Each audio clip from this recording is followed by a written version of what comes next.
Chapter 1 is about linear equations and, of course, some graphing of them, but mostly a focus on some linear equations. Most people have taken a college algebra class of some sort prior to this one, and so most of the stuff you see in Chapter 1 is review.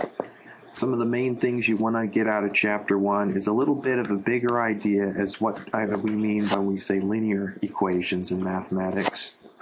And also what you want to get out of Chapter 1 is some practice with the WebAssign program, because you want to get a good feel for that before you start actually doing the new hard stuff that we're going to deal with. First of all, let me just recall some things from college algebra. For line equations, in this country we generally have x, y, negative x. We have little tick marks. Here's the point 2. Here's the negative 2 on the x-axis. Positive 3. Negative 4 on the y-axis.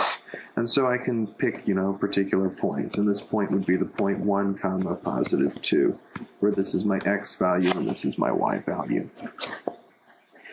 And then I could make several points and connect them together and create some sort of lines. In terms of equations, we've got about 3 line equations that we generally talk about.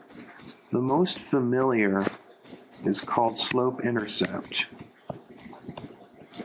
form of the line, and it looks like y equals mx plus b, where the letter m is standing in for my slope, which if I have 2 points, and we know 2 points is enough to cook up a line, it would look like this. y2 minus y1, I subtract the difference in the 2x value, or 2y values, and divide by the difference in the 2x values. This is what we often call rise, the y value difference divided by rho, the x value difference. This is the best form of the line that we would want to use if I'm interested in graphing my line. It's a really great form to use for graphing because we have this ready-made point. If I plug in 0 for x, this part gets canceled out, and all I'm left with is the b part as my y-intercept. So again, if I work out an example where y equals 3x plus 2, well, my first point for this guy is going to be at the point 0, comma 2. That's my y-intercept. It's living right here. And then if I go over 1 on the x-axis, I go up 3. My slope is maybe the number 3, which could be rewritten as 3 over 1. So I go over 1 for the x, and my rise is 1, 2, 3. So I get this as my second point up here, creating this line right here as my line. That's a fairly horrible line. I'm obviously not an artist. The next form of line equation we talk about is called point slope form. We use the slope equation that we had up here, y2 minus y1 over x2 minus x1 equals m. But this is the form of the line I use when I have the point plus a slope and we want an equation.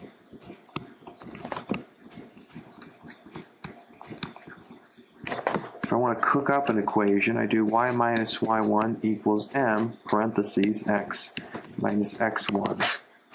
Once I know my slope and I know a particular point on my line, then this lets me cook up an equation for my line. And so this allows me to more sort of convert from a graph to algebra.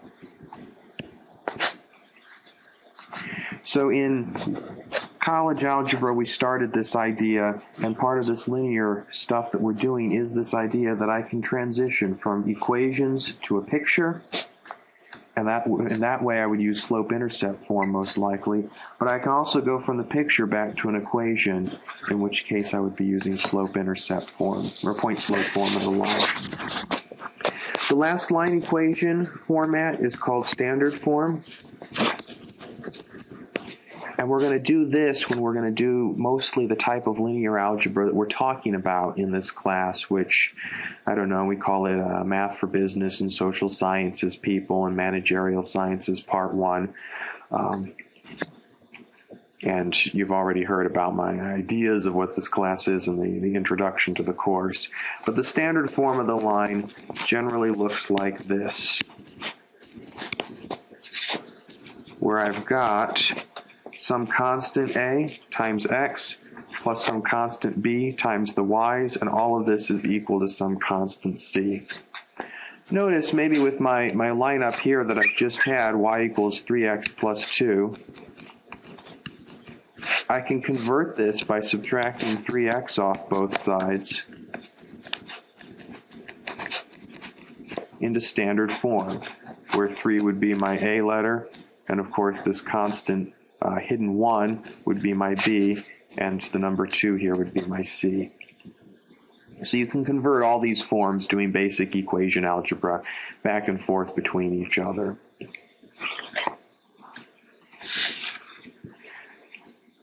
That, for the most part, wraps it up for the basic line equations that I talk about.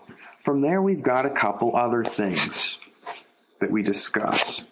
The first of these is the distance between 2 points. I've got 2 points, and I want to figure out what the distance is between them. I have a formula for that.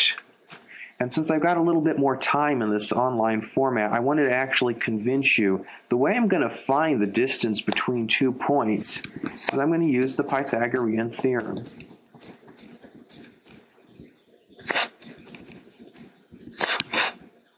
Abbreviating theorem THM. Let me get maybe on a bit of a soapbox. It's not quite a high horse, but it is a bit of a soapbox I'm about to get on. The way you understand something is to be practiced in it, so to get some skills in it, and to also have a very deep understanding of why something works, why something's true. A lot of people tend to take an approach, particularly I think in math, where most people are a little bit worried, a little bit nervous about it, that, okay, I'm just going to somehow memorize and power my way through this, and I'm just going to get through it. And that works if you have an incredible memory. But most people don't have an awesome memory. My memory personally is really terrible. And the only way you're going to be able to get through a math class with all of the hundreds, if not thousands, of pieces of facts that you need to have memorized is if you don't just have them memorized, but you actually understand why you're doing it. And if you understand why, you're never stuck in the situation where you're like, okay, what do I do next? You're like, oh, this is obviously what I'm supposed to do next. I would say it's sort of the difference between knowing how to do something versus having a mastery. If you strive for mastery, you don't necessarily get there. But on the path to this, you'll suddenly find that doing things is actually kind of easy. And if you're just shooting for doing things and you don't quite get there, well, then you're stuck over here in the place where you cannot do, which nobody ever wants to be in. All right. That's the end of my rant or my soapbox thing about stuff. So I'm going to talk about how the distance equation is actually just part of the Pythagorean theorem. Let me first give these 2 points some names. In math, as soon as I don't want to tie myself down to specific points, because let's face it, yeah, I've drawn this over here on the positive side of the equation, but I could have just as easily had my line be here, where I've got some negative x's and positive y's and some negative y's and positive x's, or I could drag it down here where everybody's negative or some people are negative, or I could even do something probably kind of crazy and somehow rotate this around. So when I'm talking about this particular line and the distance between these 2 points, I don't want to say, well, my 1 point's positive x and positive y. I want to come up with some particular names for them that are variable. And so I use the terms x and y again, but I'm going to use x sub 1 and y sub 1. And over here I'll call it x2, y2. These are just some good generic names for what these actual points are. Now over here on the left, I'm going to write my distance equation. Distance is equal to the square root of x2 minus x1 squared plus y2 minus y1 squared. This is what you'll find in your book if you look for the distance equation. But now I'm going to convince you that this is actually just straight from the Pythagorean theorem. Remember what the Pythagorean theorem says. It says c squared equals a squared plus b squared. But what did that mean? Well, it meant this. This part right here, this c squared, was equal to a squared plus b squared. You could make those additions go up. What are these actual things right here? Well, c was the actual length of the hypotenuse side of my right triangle. This is a right triangle here with a little 90-degree angle. If I look up here, this hypotenuse right here is the same as this thing right here. It's connecting these two endpoints. Let me make some emphasis. Here's my endpoint, here's my other endpoint, here's an endpoint, here's another endpoint. What's this b distance right here? Well, it's this height. It's my up and down height. So my b distance should be my height over here. Well, that's looking like a very bad b, so maybe I'll get the little highlighter off. My b should be my height, my up and down height. What is my up and down height? Well, it's the distance up and down between these two dots. And what are they? Well, that distance is going to be the distance on the y-axis.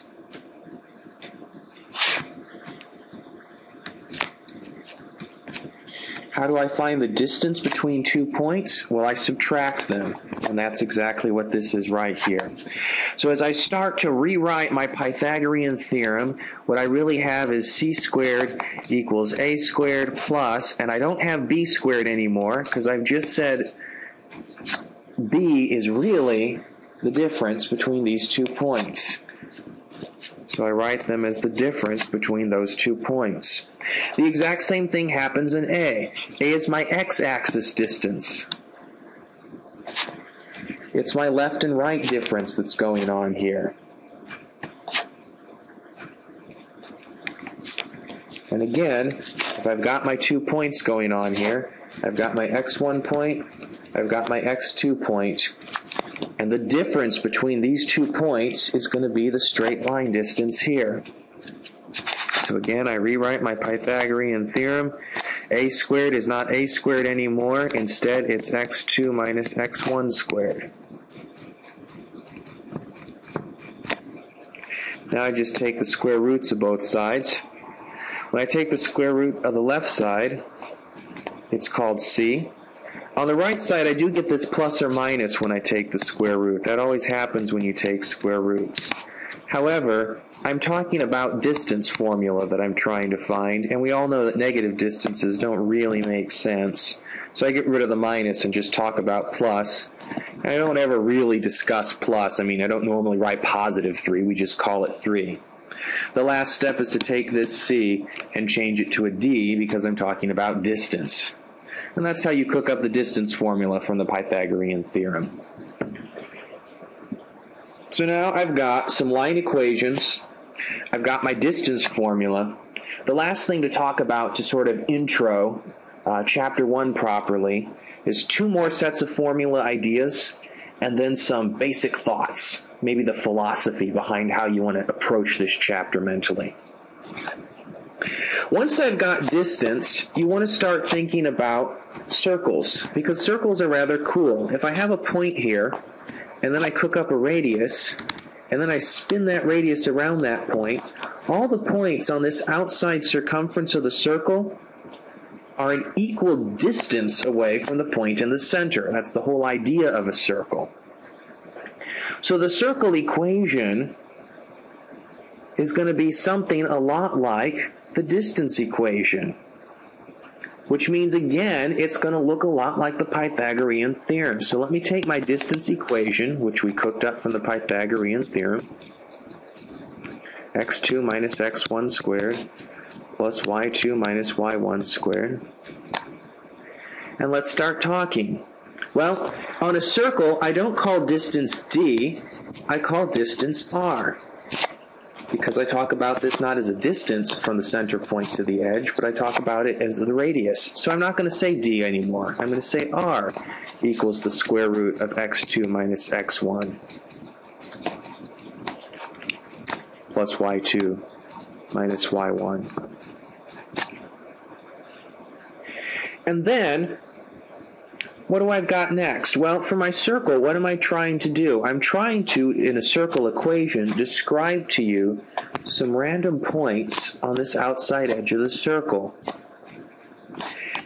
All these little black dots I'm drawing are the random points that I want to describe with my circle equation. I've already told you what r is. That's not going to change. All the black dots can change because I could pick any one of them to be my endpoint of my circle. But notice this center point. It has to stay the same. In circle notation, we call the center point as living at the points h and k. So I'm going to rewrite my circle equation. I'm also going to do two steps in one here. Instead of telling you x2 and y2, that second point is going to be the points on the edge here of my circle, on my circumference part of my circle.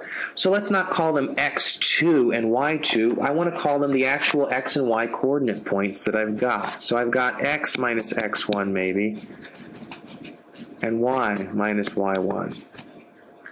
And now I'm going to replace x1 and y1 with h and k, because h and k are the letters our book uses to talk about the center of the circle. So I get my r equals the square root of x minus h squared plus y minus k squared. The last thing I do, we don't normally see the square root in a circle. I square both sides. If I square the left side of my equation, I square the right side. And I'm going to flip the order because this is how we usually write it. So I get x minus h squared plus y minus k squared equals r squared. This is the standard circle equation. And this is the circle that has center point hk. Notice the sign change. This is a positive h, this is a negative h. If I had a negative h here, then negative would have given me a positive h over here inside the parentheses. And same thing here, it's a minus k, this is a positive k. These guys' signs change, these guys' signs change from the equation to the center of the circle coordinate point. And this will be the circle that has radius r. So, as soon as I have 2 points, that determines a line. I've talked about all these line equations, slope-intercept, point-slope, standard form. Once I've got 2 points, though, for particular 2 points, I might also want to talk about distance. We all have seen the Pythagorean theorem before, so from that we cooked up the distance equation. And from the distance equation, I'm actually able to cook up the idea that, well, if I have 1 point and then I have a whole bunch of points that are the same distance away from it, this is what we call a circle, and so we're actually able to cook up the circle formula.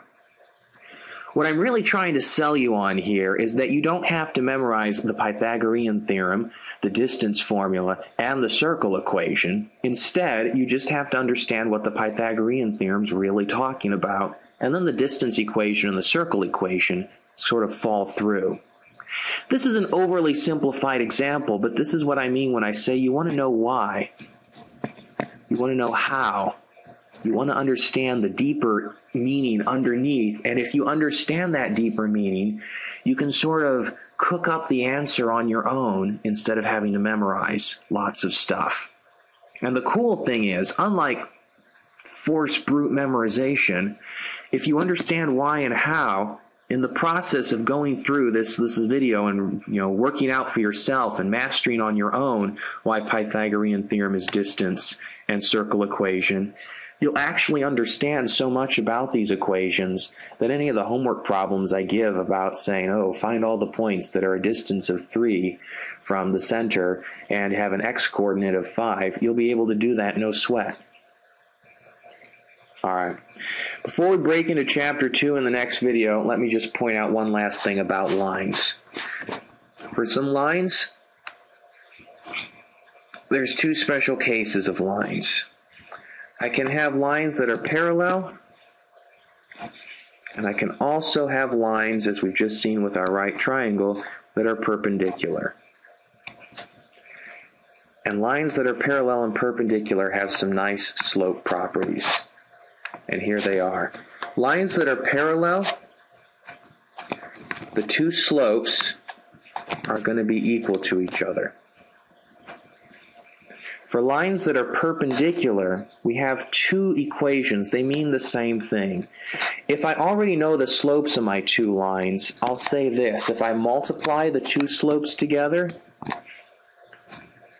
it's going to equal -1. But if I'm trying to find out what the slope of my second line is, if I know the slope of the first and I'm trying to build the second line as a perpendicular line, then what I'll do is I'll divide both sides of this equation by m1, and I'll get this other common way of talking about how parallel lines and perpendicular lines work. So the two perpendicular equations are, I can test two lines that I already know the slopes by just multiplying the slopes and checking, is this -1? But if I'm trying to build myself a perpendicular line, then I take the slope of the line I'm building the perpendicular to, put it on the bottom part of the fraction, where the top part, the numerator of that fraction, is the number -1. So now let me just briefly list in sort of bullet points all the stuff you can do. With a point and a slope, you can come up with an equation for the line. With 2 points, you can come up with an equation for a line, because you can go up here with 2 points, you can cook up slope, and then you use another one of those points, and you recycle it, and you plug it in into the point slope form. You can also, once you have a line equation, maybe you've solved it into the form y equals mx plus b, you can now build a line that's parallel to it, or that's perpendicular to it, using these two rules here. If you've got 2 points, you can find distance, and you can also talk about circles. So these are all the stuff you can do with lines. And now in Chapter 2, we're going to start to make these lines work for us.